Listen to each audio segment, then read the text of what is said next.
everybody, Scoutcrafter here again. It's Wednesday. Today we're going to find out what I picked up at the flea market. I was very good.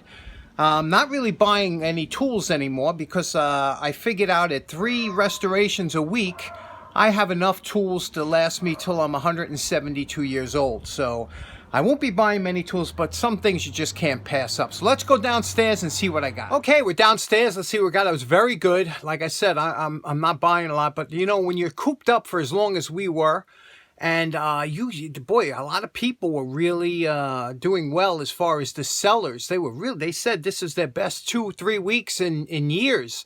So it's very good for the sellers, good for the buyers to get out. Let's see what I got. I didn't get much. So let's start off with the non-tool related items. I picked up this vintage skateboard for $2, but you don't see these anymore. And this is a translucent, you see, translucent blue.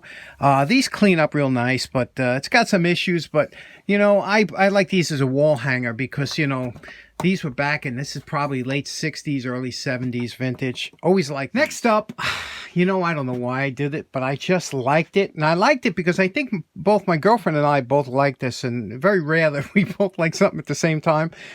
This is a two-face, they call this a two-face cookie jar because you could see as you spin it around, it becomes, and it's Donald Duck on the one side, and I don't know how to pronounce this guy's name. I'll put it in the bottom of the screen.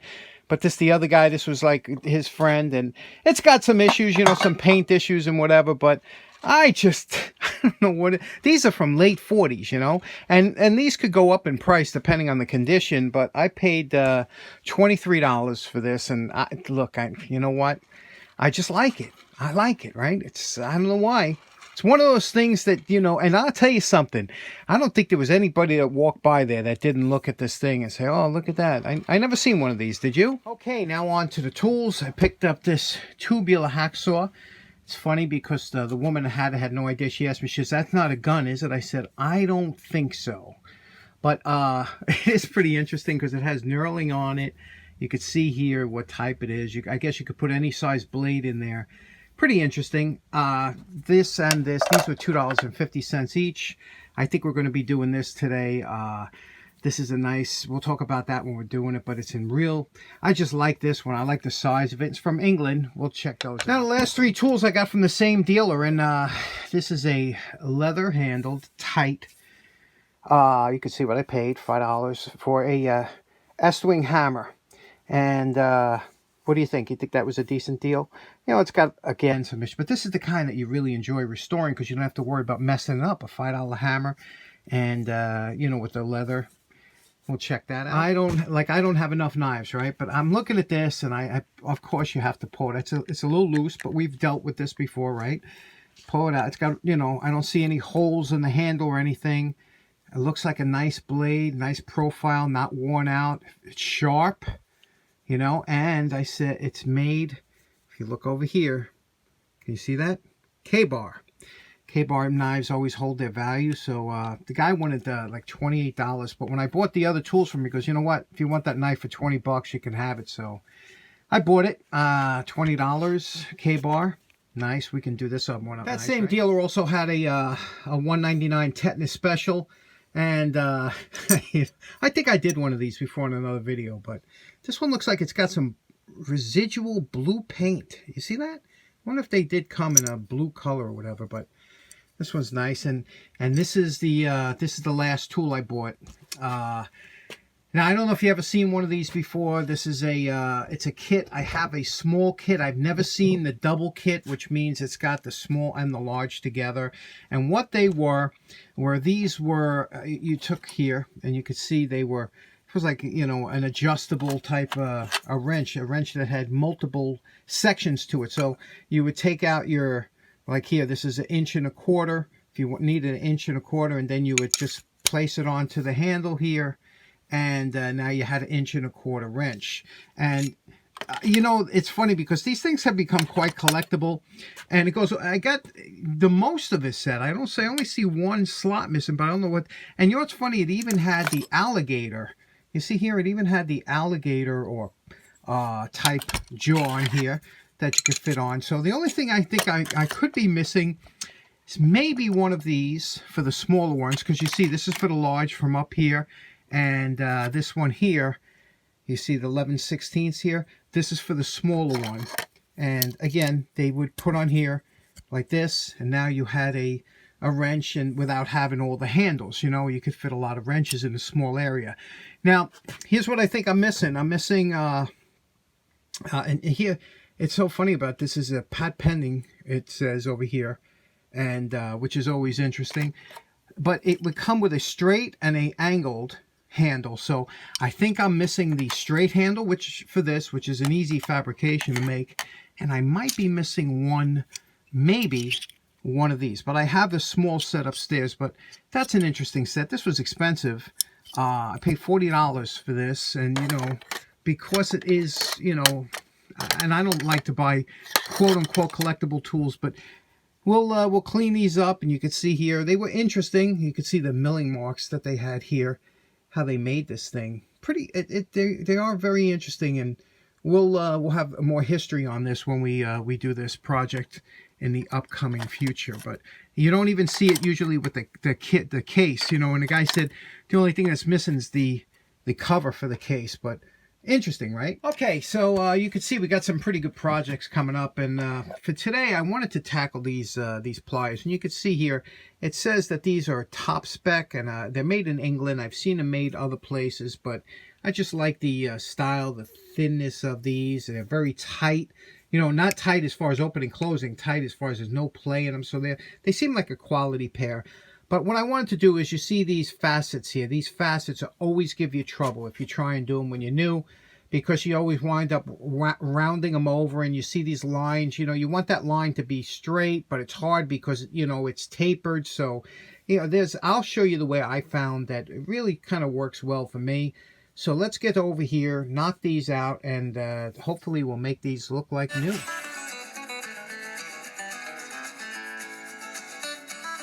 Okay, here we are at our post-wire brush evaluation. You see I took the extra time to do the handles because, you know, now look at the forge marks inside the handles here. You see that? Again, this is no problem. It's a tool. It's, you know, but you can see how we can do better than that, you know. You can see the rough grind they went over with that. Here, the face always comes out nice because they do an initial sanding here. And you can see here the lettering here, what it says.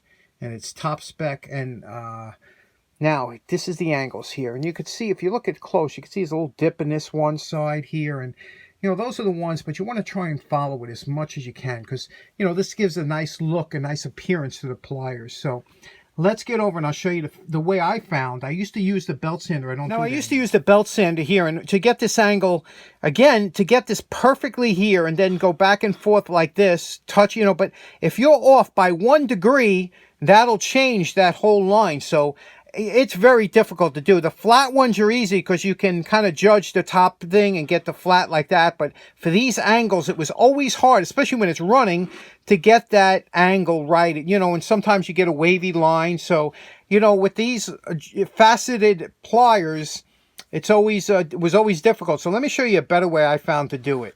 Now, I found that by using a worn disc, and when I say worn disc, you know, this is a worn disc. Let me show you what a brand new disc looks like. This is a brand new disc. You can see the difference, how it wears, you know.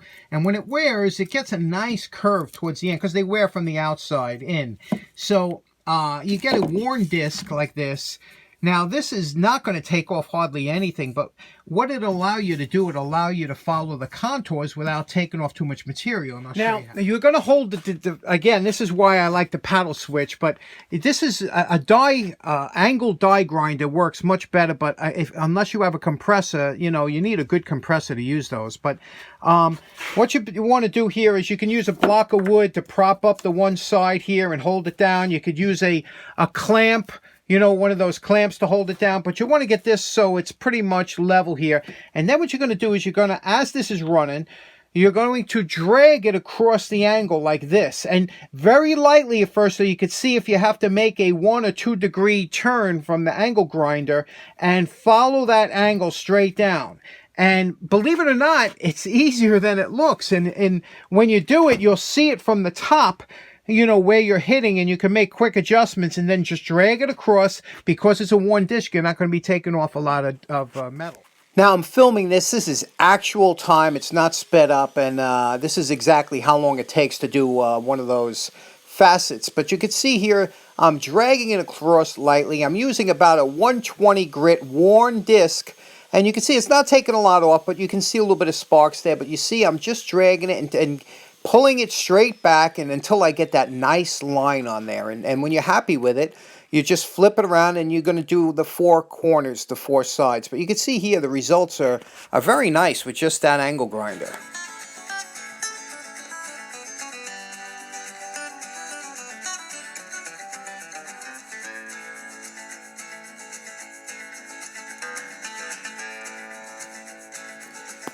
Now you know my favorite part. Remember what these pliers look like before we started.